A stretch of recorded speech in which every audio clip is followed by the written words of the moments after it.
দুনিয়ার জীবনকে প্রাধান্য দেয়া যাবে না। ওয়ামা হাদিহিল হায়াতুদ দুনিয়া ইল্লা মাতাউল গুরুর, সম্পূর্ণ মরীচিকা। মরীচিকা দেখেছেন? দুনিয়ার জীবন যে কি জিনিস, যারা আল্লাহর পথে পরীক্ষার সম্মুখীন হয়েছে ওরা জানে। মানে কিচ্ছু না, মানে মুহূর্তে আল্লাহ পাক ইহকাল পরকালের ফয়সালা করে ফেলবে। আমরাও বুঝবো, এটা আমরা বুঝবো না এমন নয়। ইয়াং ছেলে রাস্তায় যাচ্ছে, বাইক নিয়ে খুব দাবরানি দিচ্ছে, আছে না? হঠাৎ অ্যাক্সিডেন্ট, ডেড, স্পট ডেড। এটা দুনিয়ার জীবনটা।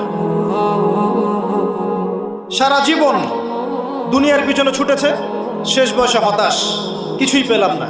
পাবে না, কারণ আল্লাহর পথে না চললে শেষ বয়সে গিয়েও কিছু পাবেন না। যন্ত্রণা, হতাশা, গ্লানি ছাড়া।